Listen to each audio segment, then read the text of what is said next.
బీసీలకు రిజర్వేషన్ పెంపు చేసిన తెలంగాణ ప్రభుత్వానికి కృతజ్ఞతలు తెలుపుతూ విద్యార్థులు బైక్ ర్యాలీ నిర్వహించారు.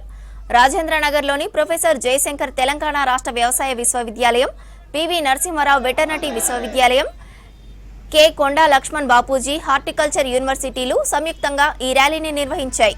ర్యాలీలో విద్యార్థులతో పాటు బోధనేతర సిబ్బంది పెద్ద ఎత్తున పాల్గొన్నారు.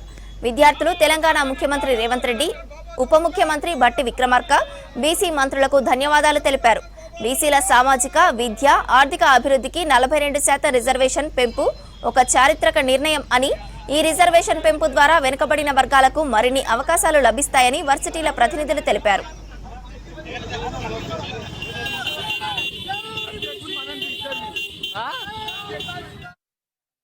వచ్చిన అన్నతి కాలంలోనే బీసీ కులగణన చేపట్టి బీసీల జనాభా లెక్కను తేల్చి బీసీల రిజర్వేషన్ను 42% పెంచి గత 2 రోజుల కిందట అసెంబ్లీలో బీసీ రిజర్వేషన్ పెంపుకు సంబంధించి ఆమోదాన్ని ఇవ్వడం జరిగింది. ఈ బీసీ ఆమోదం 42% పెంచి దీన్ని పార్లమెంటుకు పెంచే యోచనలో ప్రభుత్వం ఉంది.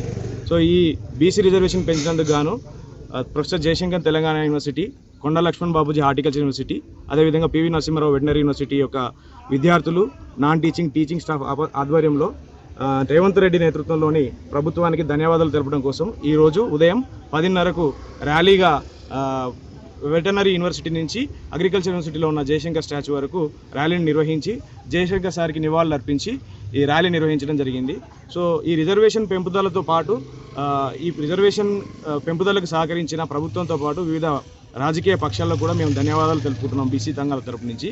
సో ఈ అసెంబ్లీలో అమలుపరిచిన చట్టము ఇదే స్ఫూర్తితోటి అన్ని రాజకీయ నాయకుల అండదండలతో పార్లమెంట్లో కూడా అన్ని రాజకీయ పక్షాలు ఏకగ్రీవంగా ఆమోదింపజేసి బీసీ రిజర్వేషన్ పెంపుకు చట్టరూపం వస్తే నిజమైన ఫలాలు బీసీలకు అందుతాయి. కాబట్టి ఈ ప్రాసెస్ త్వరగా చేసి దీనికి చట్టరూపం దాల్చే విధంగా అన్ని రకాల రాజకీయ పార్టీలు, బీసీ సంఘాలు ఏకమై